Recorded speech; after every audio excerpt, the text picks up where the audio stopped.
Qu'est-ce donc qu'un soulèvement? Le désir de faire autrement, le désir d'autre chose, qui est peut-être le désir politique par excellence. Il faut apprendre à poser le problème. Comment échapper aux évidences? Penser la situation d'aujourd'hui non comme une espèce de progrès qui aurait mal tourné, mais comme hérité d'un désastre. Je pense qu'on ne perd pas ce désir de ne pas accepter, de rester capable de s'indigner, de voir que quelque chose qui est scandaleux doit être combattu. À part le fait que tu as besoin de thunes, sinon tu finiras clochard au fond d'un parc. Et ces gens-là, ils se retrouvent à Lazare, ils se retrouvent au Testé, ils se retrouvent dans les émeutes. After all, the mechanistic construction of capitalist patriarchy is what divided us and what decentralized the world. Épisode 9. Pour des alliances interespèces. Coucou! Fin novembre, on a enregistré une présentation et discussion autour du livre « Nous ne sommes pas seuls », qui a été écrit par Antoine Chopeau et Léna Ballot, et cette discussion elle a été animée par des amis à nous du Café Librairie Michel Firck à Montreuil. Et du coup on a gardé quelques extraits de cette discussion qui ont donné ce podcast. L'idée du livre c'est de mettre en discussion les différentes pensées de l'écologie actuelle, qui posent les questions de nos relations au monde vivant, mais aussi de conserver l'héritage des luttes sociales qui sont parfois oubliées. Ce qu'on veut dire par là, c'est que il nous semble important de se rendre compte qu'on connaît mal l'environnement dans lequel on vit, qui nous entoure, et qu'on a tout intérêt à réapprendre à identifier les espèces animales et végétales qui composent ces milieux, et de voir les attachements qu'on a avec ces espèces-là. Pour autant, on peut pas faire l'économie de comprendre quelle force nous empêche de développer cette sensibilité, cette attention au monde non humain. Typiquement, si on est contraint de vivre dans une banlieue de grande ville, de prendre la voiture tous les jours pour aller travailler, et qu'en plus ce travail il nous plaît pas, c'est difficile d'imaginer ce réenchantement du monde. Et c'est encore moins facile, surtout si on habite à côté d'une autoroute, de centres commerciaux, dans le béton, ou autour de monocultures de maïs. Ce que montre ce livre, c'est que le capitalisme, il utilise vraiment le monde vivant à son profit, en le mettant au travail. En gros, si on résume un peu ça, le capitalisme, il crée vraiment une certaine nature. C'est pas n'importe quelle nature. C'est une nature qui est composée d'OGM, de pesticides, et de forêts qui ressemblent plus à des champs d'arbres qu'à des forêts. Antoine et Léna, ils reprennent cette idée que le capitalisme, il organise la nature d'une certaine façon. Que le capitalisme, il repose sur la nature, il la transforme, il l'épuise pour pouvoir perdurer. Mais en même temps, il se trouve que cette nature, elle résiste. Typiquement, ça s'incarne par les mauvaises herbes ou les champignons, qui vont empêcher que ce projet de nature que façonne le capitalisme aboutisse. Et si on reprend cette perspective, il semble qu'on puisse créer des alliances avec ces non-humains, et que ça serait chouette donc d'explorer cette proposition, de voir de quelle façon on pourrait le faire, et c'est un peu l'objectif de ce podcast. On espère du coup que ça va vous plaire. On pourrait dire que on a essayé de rendre visible un espace qui est encore fragile, en émergence, en tâtonnement. Pour le dire très grossièrement d'abord, entre les luttes sociales et le réenchantement du rapport au vivant. La question écologique ne peut pas être juste un ajout à un héritage marxiste et des luttes sociales. Dans le livre, on reprend les thèses d'un historien qui s'appelle Jason Moore et qui essaye de faire une sorte d'analyse historique de l'écologie du capitalisme. Donc l'écologie, pas du tout au sens où le capitalisme c'est écologiste, mais au sens de lire les agencements écologiques que fabrique le capitalisme. Et avec cette relecture, il en vient à remettre en avant la distinction entre deux manières de valoriser de l'argent. Il y a la manière que les marxistes connaissent bien, qui est l'exploitation de la force de travail humaine. Et en fait, il met en lumière qu'il y a toute une énorme autre masse de travail invisible qui est nécessaire à cette économie capitaliste et qui est pas en fait compté dans l'économie.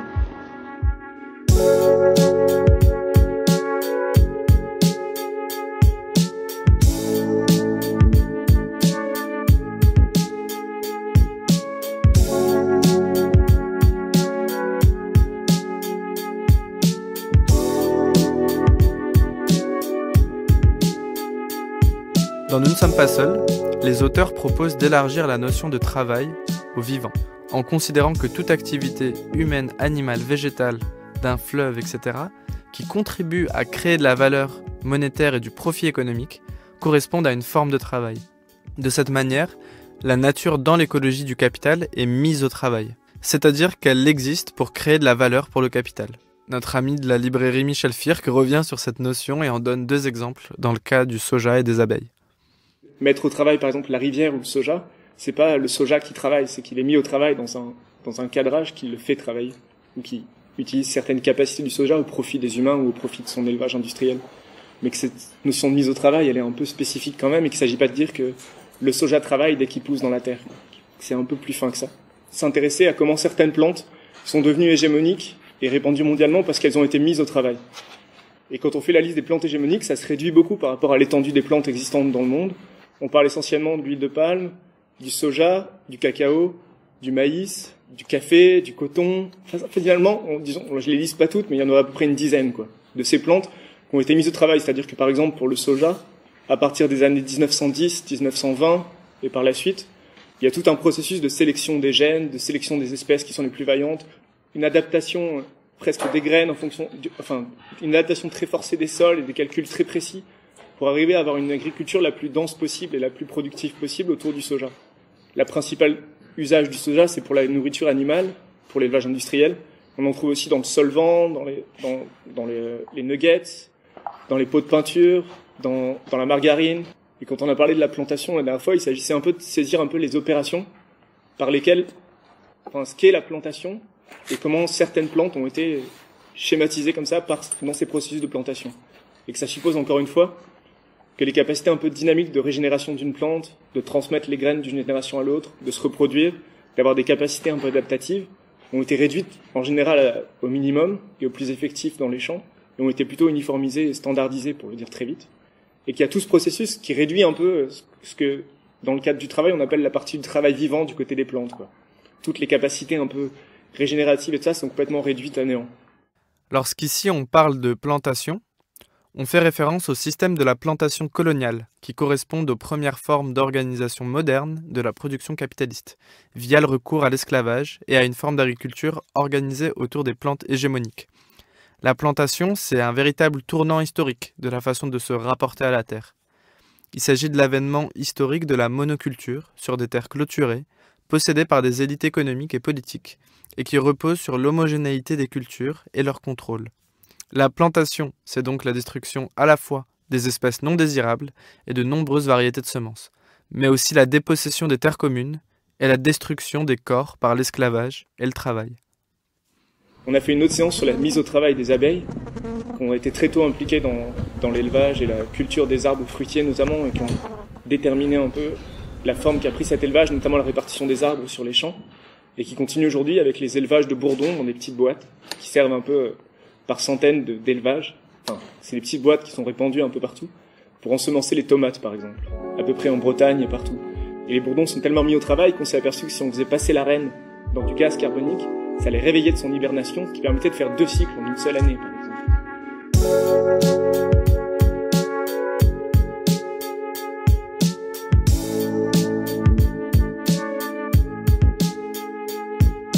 Et donc, en fait, par la mise au travail, le capitalisme, ce qu'on dit rapidement comme étant le capitalisme, sécrète une seconde nature. Pas seulement la seconde nature au sens, on est tellement habitué à vivre dans ce monde-là qu'on ne voit même plus, ça dépend de quel point de vue on parle, de quel privilège, depuis quel privilège on parle, mais on a tellement incorporé ce monde-là, c'est les désirs qui nous sont mis dedans, etc., que c'est comme devenu une seconde nature. Et la seconde nature que sécrète le capital aussi, c'est tous ces écosystèmes qui sont réagencés pour cracher du profit. La plantation, etc., etc. Et à ça, en fait, il y a aussi des éléments intéressants chez des gens comme Anna Tsing, qui proposent le concept de troisième nature. Mais la troisième nature, ça veut dire précisément ces comportements, ces gestes, autres qu'humains, qui contrecarrent des formes de discipline, de travail, de contrôle, de gestion, de calcul, de prévision, qu'on veut leur imposer.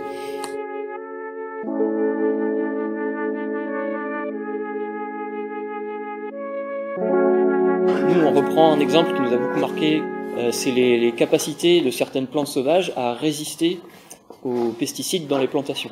C'est-à-dire que les méthodes d'agriculture intensive par la plantation, les pesticides, etc., tuent énormément, massivement le vivant, créent les formes d'extinction qu'on connaît, chez les oiseaux, les populations d'insectes, les pollinisateurs et tout. Et que malgré tout, face à ça, c'est pas un chaos total.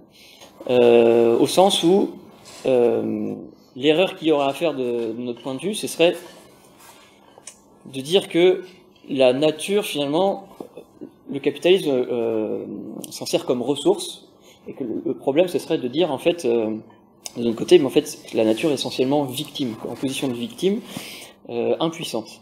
Et en fait, c'est pas vraiment seulement ce qui se passe. Parce qu'il y a tout un tas de comportements non désirés, qu'on appelle souvent la féralité.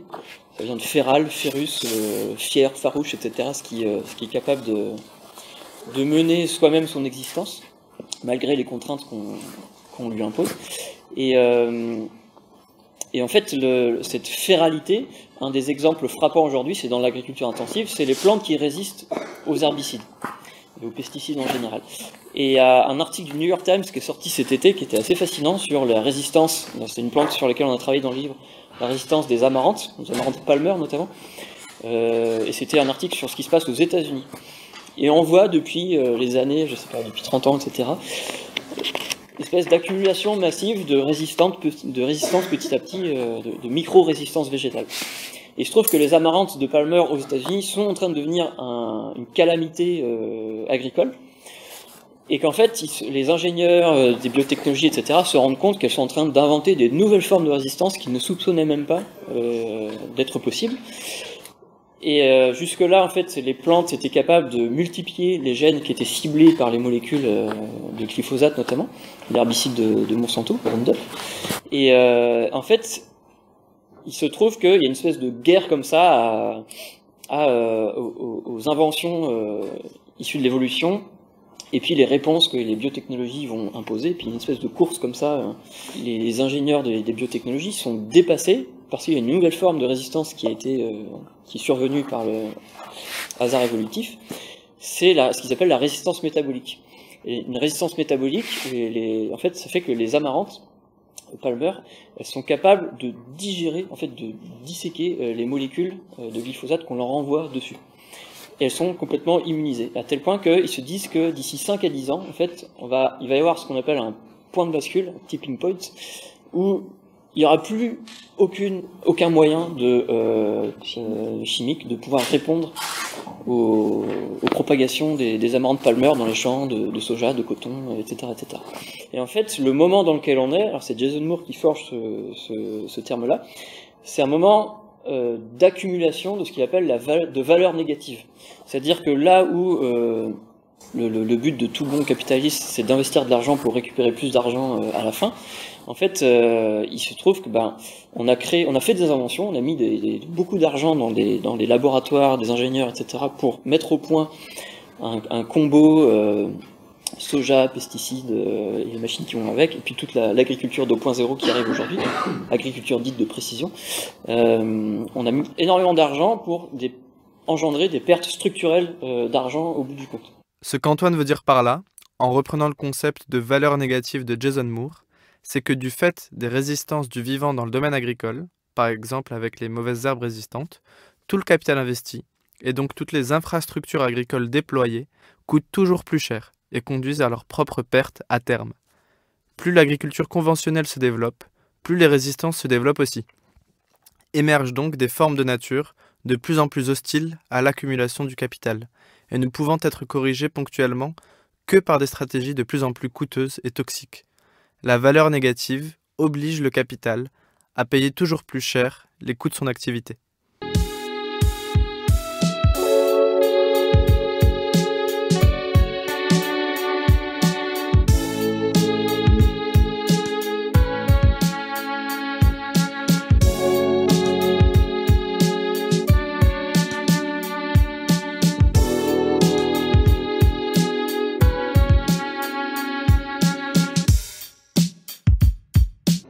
En fait, j'ai l'impression que on peut justement se nourrir des penseurs du vivant, qui sont assez politiquement inoffensifs en tant que tels, pour redéfinir une politique des interdépendances, c'est-à-dire une politique qui essaye de trouver une acuité dans le fait d'identifier les rapports de pouvoir, mais aussi les potentiels politiques, au sein même des rapports de dépendance vitale dans lesquels on est pris et dans lesquels on pourrait être pris. Quand Léna parle des penseurs du vivant, elle fait référence à un ensemble d'universitaires, tels que Bruno Latour, Vinciane Després ou Baptiste Morisot, qui s'interrogent sur les rapports que nous entretenons en tant que communauté humaine avec le monde vivant. Ces penseurs, ils proposent une remise en question de l'anthropocentrisme et mettent en avant les interdépendances de différents acteurs, humains et non humains, qui composent un même réseau vivant. Ces penseurs, ils partent du constat d'une sorte de perte de relations sensibles des populations occidentales avec leur milieu. Et ce champ de réflexion, il est vachement riche pour réessayer de se relier au monde vivant, mais il a tendance à pêcher dès qu'il s'agit de prendre en compte les rapports de force, notamment capitalistes, qui se jouent dans nos sociétés contemporaines. Pour Antoine et Léna, il ne s'agit pas de rejeter ces penseurs, mais plutôt de combiner leurs gestes d'intégration de la richesse d'être et de relations à l'héritage des luttes s'attaquant aux causes du ravage écologique. En bon marxiste, on peut se reposer la question, au fond, qui dépend de qui ? Les ouvriers qui faisaient grève, ils disaient finalement les patrons dépendent plus de nous que le contraire, alors on peut s'autoriser à faire grève, et des fois ça marche. Et là, aujourd'hui, dans une situation d'épuisement, pour le dire très très vite, d'épuisement écologique, il y a une sorte de plein emploi de la nature qui fait que les capitalistes, ils peuvent plus trop masquer le fait qu'ils dépendent de tous les vivants, humains et non humains, qui mettent au travail. Et donc quelque chose qui est peut-être mobilisable pour penser des actions qui soutiennent ces résistances non humaines. Parce que justement, voilà, je me suis auto-spoilée, mais je voulais dire, voilà, il y a un agencement capitaliste qui met au travail tout le monde, mais les vivants résistent et ne nous ont pas attendus pour résister. On a essayé dans notre livre de vraiment rendre visible et penser à partir de luttes et d'actions spécifiques dans des luttes particulières qui nous semblaient un peu des inventions qui essayaient de répondre à ces enjeux en inventant des modes d'action on s'est autorisé à appeler alliance plus qu'humaine ou alliance interspécifique.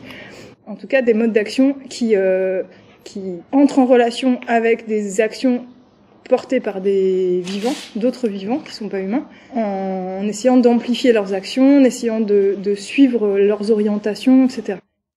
Mais du coup, c'est quoi concrètement ces alliances interspécifiques ? Dans leur livre, Antoine et Léna en donnent des exemples, qu'elles appellent des situations terrestres. La première qu'on y découvre, c'est la suivante. En 2016, en Argentine, des habitantes ont cherché à lutter contre l'épandage de pesticides sur des champs de soja transgéniques, proches de chez elles. Les épandages d'herbicides par avion ont complètement empoisonné les populations et ont gravement dégradé la santé des enfants du coin. Entre autres choses, pendant la mobilisation, les habitantes ont fabriqué des bombes à graines contenant des semences d'amarante, une variété de plantes résistante aux pesticides Roundup vendus par la firme Monsanto. L'épandage du pesticide a sélectionné l'amarante qui s'est étendue et a entravé la culture de soja transgénique. La production de ces champs a donc diminué jusqu'à 70%. L'amarante est donc ce que l'on pourrait appeler une alliée. Ce à quoi elle résiste, c'est aussi ce contre quoi se battent les habitantes.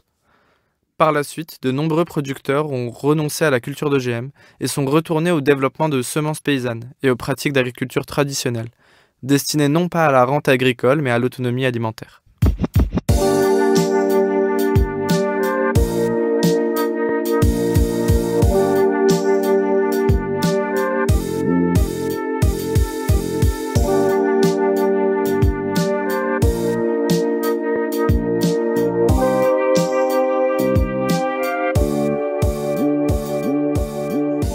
C'est pas de dire que c'est les amarantes qui vont renverser le monde, personne n'a cette naïveté-là. Et la question c'est, qu'est-ce que ça change pour les luttes écologistes et plus largement pour les luttes qui veulent reprendre du pouvoir sur les existences. Ça change que, c'est le titre du bouquin, on n'est pas seul à avoir des formes de comportements récalcitrants, indisciplinés vis-à-vis d'une hégémonie capitaliste. Et qu'en fait, il s'agit de faire enquête concrètement sur ces lieux où il y a des formes de troisième nature qui sont des réponses à cette deuxième nature qu'a sécrété le capital. Des formes de troisième nature qui sont pas en soi la nouvelle figure de la lutte des classes qui remplacerait l'ouvrier, mais plutôt il s'agit dans ces troisième natures qui émergent aujourd'hui, dont fait partie le réchauffement climatique, dont font partie les cancers, dont font partie les résistances, les intolérances au gluten par exemple, tous ces éléments qui mettent à mal les corps humains et non humains, qui les violentent. Il s'agit de faire enquête dans ces réactions de la troisième nature pour savoir où sont les alliés potentiels qui pourraient créer des fronts communs entre vivants humains et non humains face à un ennemi qui peut être commun. Il s'agit aussi de construire des lignes plus larges, communes, stratégiques, etc. On n'est pas du tout en train de se dire que c'est que dans les micro-résistances que se jouent les choses, mais en même temps on a envie de nourrir cet espace. On a l'impression qu'il est assez fécond, notamment à l'endroit d'une certaine impuissance du mouvement écologiste en ce moment, qui s'est beaucoup centré sur le climat, les grands paramètres globaux, planétaires, qui sont aussi difficilement palpables, et qui sont beaucoup aussi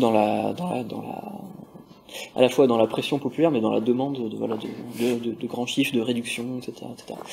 Et donc c'est aussi un mouvement de refaire enquête sur les milieux qui nous entourent et les tissages politiques possibles. Une des possibilités pour nous d'enquêter sur les alliances interspécifiques qu'on peut tisser, ça peut être, comme le propose Antoine et Léna juste après, de s'intéresser aux écosystèmes des villes et des métropoles. Le but n'est pas seulement d'essayer de réenchanter les métropoles en montrant que la nature n'a pas complètement disparu, mais plutôt de s'intéresser à comment habiter contre la métropole en créant des réseaux d'interdépendance et de solidarité entre groupes humains, mais aussi avec les non-humains. Certes, la ville, c'est des formes d'appauvrissement en termes de biodiversité, mais il y a aussi des écologues qui se mettent à enquêter sur les formes de biodiversité qu'il y a en ville, et il y en a. Et en fait, il se trouve que, c'est ça aussi certaines figures de la troisième nature, que les villes, notamment alors à New York, je crois qu'il y a une étude qui montre que c'est devenu une espèce de havre pour tout un tas de faucons pèlerins qui chassent en plein milieu des tours, etc.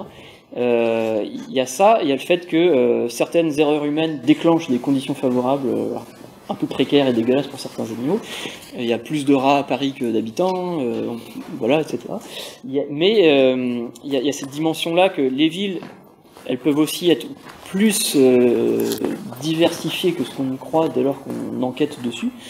Et il y a aussi le fait qu'on peut faire ce qu'on peut appeler de l'hospitalité active. Sébastien Blache, qui est un paysan naturaliste qui promeut ça sur sa ferme, qui est de dire en fait sur une ferme, alors on pourrait transposer ça en ville, mais il faut faire de la surdensité de nichoirs, de mares, etc. pour accueillir beaucoup plus que ce que pourrait faire une simple monoculture avec pesticides. On reprend l'exemple des guérilla greffeurs à San Francisco qui refont venir des fruits sur les arbres stériles des villes. Donc il y a aussi comment on redynamise ces villes minérales comme ça. En fait, moi je sais qu'il y a un tas d'alliances à Montreuil, parce que je sais qu'il y a un petit groupe de gilets jaunes qui a eu le projet de faire des greffes d'arbres fruitiers sur les arbres stériles. Je sais qu'il y a des gens qui se sont intéressés de près aux fouines qui vivent à Montreuil et qui en ont même fait un film. Je sais que je suis sûre qu'il y a un tas de choses qui se passent au mur à pêche que je ne sais pas. Je sais qu'il y a des groupes avec la situation du Covid qui se sont interrogés sur leurs conditions immédiates de vivabilité en tant que vivants et qui se sont organisés pour faire des masques.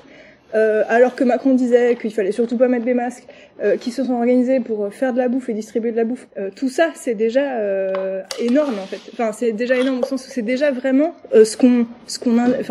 les alliances dont on parle, c'est ça. Et en fait, le truc, c'est que moi j'ai l'impression que oui, il s'agit bien d'enquêter, c'est-à-dire il s'agit de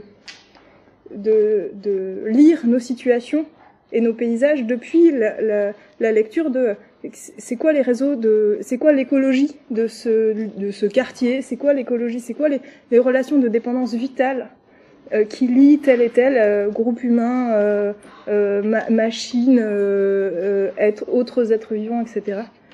Et à partir de là, à partir de cette enquête, en fait, apparaissent des choses et qu'effectivement, en fait, la plupart du temps, c'est pas trop beau. Mais en fait, il y a même des exemples dans notre livre qui sont pas trop beaux. C'est-à-dire que, par exemple, on trouve jamais l'allié parfait. La renouée, dont on parle dans le livre, qui est donc une plante devenue invasive, notamment en ville, sur les sols riches en métaux lourds. Et ben, à la fois, de manière très pragmatique, elle a été une alliée pour arrêter les bulldozers à Romainville qui bourraillaient la forêt. Mais elle était aussi une indicatrice des sols pollués, donc elle était une indicatrice des inégalités sociales. Il n'y a pas de renouée du Japon dans le 5e, je sais pas si le 5e c'est un quartier riche, mais... Et en même temps, en fait, c'est une plante qui peut être vraiment destructrice pour les écosystèmes, parce que quand elle se plaît, il n'y a plus qu'elle. Donc elle est vraiment destructrice pour la biodiversité quand elle se plaît trop. Et même si ça se discute, mais bon. Et donc en fait, il y a jamais d'allié parfait, et tu t'allies toujours aussi à des dimensions et des forces spécifiques d'une population, d'une plante dans un lieu spécifique, etc. Je sais pas trop pour quelle raison, mais ce qu'ils se sont mis à faire, ces permaculteurs maraîchers, c'est ils ont fait la tisane de la commune. C'est-à-dire qu'avec les habitants de la commune, ils vont tous les ans cueillir dans les haies et tous les endroits différents de la commune des plantes sauvages, des plantes dans les haies, etc. Et ils sèchent ça et ils font ensemble la tisane de la commune. Et finalement, lui, il interprétait ça comme une anticipation des alliances, au sens où ils construisent collectivement un attachement et une connaissance à leur lieu de vie avant même qu'ils soient mis en danger, menacés par un grand projet inutile, etc. Et même en fait dans l'idée, enfin avec un truc un peu de suite dans les idées, en se disant en fait si dans le prochain décathlon qui va débarquer, il aura peut-être un tissu un peu plus résistant face à lui que si en fait on découvre nos environnements au moment où on les défend. Pour conclure, on aimerait vous lire un court passage du livre qui donne forme de façon précise à la proposition politique d'Antoine Elena. L'enjeu n'est autre que celui d'apprendre à situer notre agir politique au sein d'un maillage écologique bien plus vaste que toute communauté humaine. Cela demande une forme de reconnaissance envers les collaborations vivantes qui soutiennent nos existences. Cela exige aussi de percevoir l'affrontement avec ce qui ravage la planète comme une guerre des écologies, non plus un rapport de force politique entre des humains autodéfinis comme séparés de tout milieu de vie, mais un antagonisme entre l'écologie ravageuse du capitalisme et les multiples écologies humaines et non humaines qui se soulèvent. Si les humains restent bien les uniques êtres à pouvoir agir et synchroniser leur action contre les causes du ravage planétaire, ils ne sont pas les uniques acteurs du changement que nous souhaitons voir advenir. Nous ne sommes pas les seuls à pouvoir transformer la situation. Bien d'autres puissances d'agir que les puissances humaines peuvent intervenir et remédier à la situation présente. Du coup, on aimerait remercier Léna et Antoine pour cette belle contribution à l'écologie politique et merci aux camarades de La Parole Errante pour cette discussion.